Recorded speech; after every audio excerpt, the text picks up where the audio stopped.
So, for today's movie review, I'll be reviewing the 1999 American science fiction coming-of-age comedy drama Bicentennial Man, a movie based upon the novel The Prosthetic Man, co-written by Isaac Avad, however you pronounce that last name, and Robert Silverberg. And the movie is directed by Christopher Columbus, the same guy that also brought us movies from Home Alone, a few of the Harry Potter installments, and Pixels. And this was the third and final collaboration between Robin Williams and Christopher Columbus, which started with Mrs. Doubtfire and 9 Months. And initially when this movie first came out, the movie underperformed at the box office and received mostly negative reviews at the time, although it was nominated for 72nd Academy Awards. And since then the movie has fallen to obscurity. Not entirely sure why people haven't really brought this one up when it comes to Robin Williams films, but I figured let's shine some light on this forgotten movie. Which leads me into my question, should Bicentennial Man fall into obscurity as far as a science fiction movie goes? As for the plot of the film follows the life, in air quotes, of this android who was purchased as a household robot by his family. Within a few days, the family realizes that they don't have an ordinary android on their hands,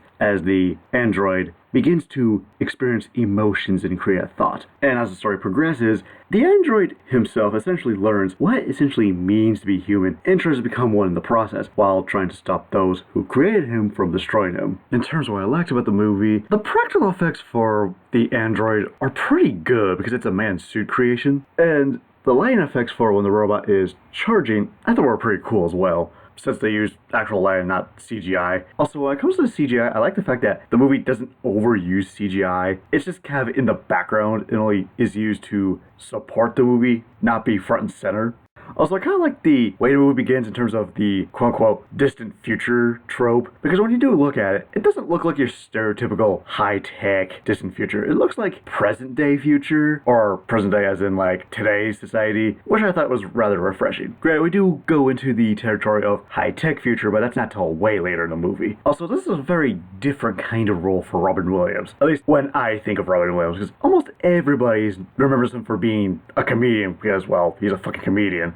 And yet, here's a movie that I've never seen him in where, yeah, he does have a lot of funny moments, but they're not intentional when it comes to the character. Also, going back to what I said at the beginning of the review, I said that this movie was nominated for Best Makeup, and I'm surprised this didn't win Best Makeup, because when you really look at the way they make certain characters age from one point to another, it's pretty good. Like, I'm kind of surprised this didn't win the award for Best Makeup. Also, the soundtrack is pretty good as well. And the movie is surprisingly sad. The movie only has like 3 sad moments, but at every single sad moment, I actually was legitimately sad when these scenes came up. And I didn't think this was gonna be that kind of movie. I was like, oh, okay. But sure enough, the movie having sad moments is a pleasant surprise. Now granted, when these sad moments do come up, there's a character here and there where it's like, okay, I kind of want to know that character a bit more, but they leave enough of an impression that I was sad to see them go. In terms of what I disliked about the movie, the pacing is actually pretty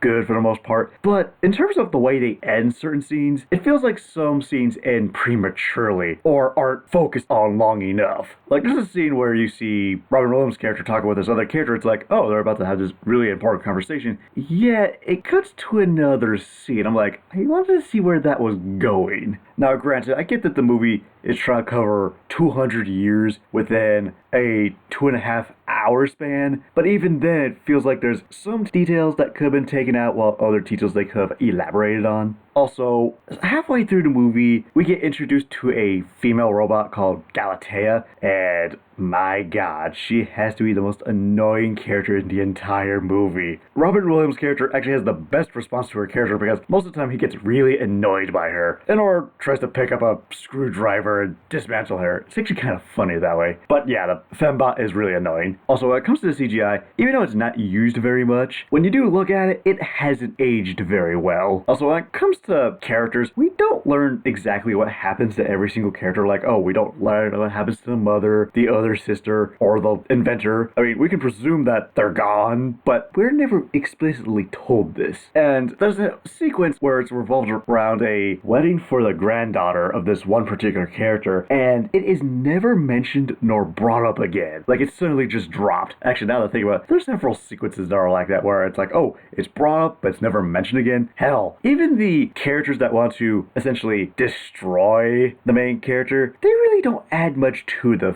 film. Now, granted, reasons do make a lot of sense. It's just, I felt they didn't really add much to the movie at all. Like, I could have done without those parts of the movie. So, for my final verdict of The Bicentennial Man, I'm gonna be honest, I'm actually kind of confused as to why this movie met with such negative reception at the time. Now, I do realize that there are definitely points in time where the pacing could have been better, but other than that, I think the movie's fine, and it definitely serves its purpose, and it's a very complex movie as well. And also, the movie made me cry on 3 separate occasions. I can't name another film that made me cry more than once. For a film to do that, it's really impressive. So, overall, I think the movie's really underrated and isn't really that bad. So, before I give my final rating, what did everyone else have to say about The Bicentennial Man?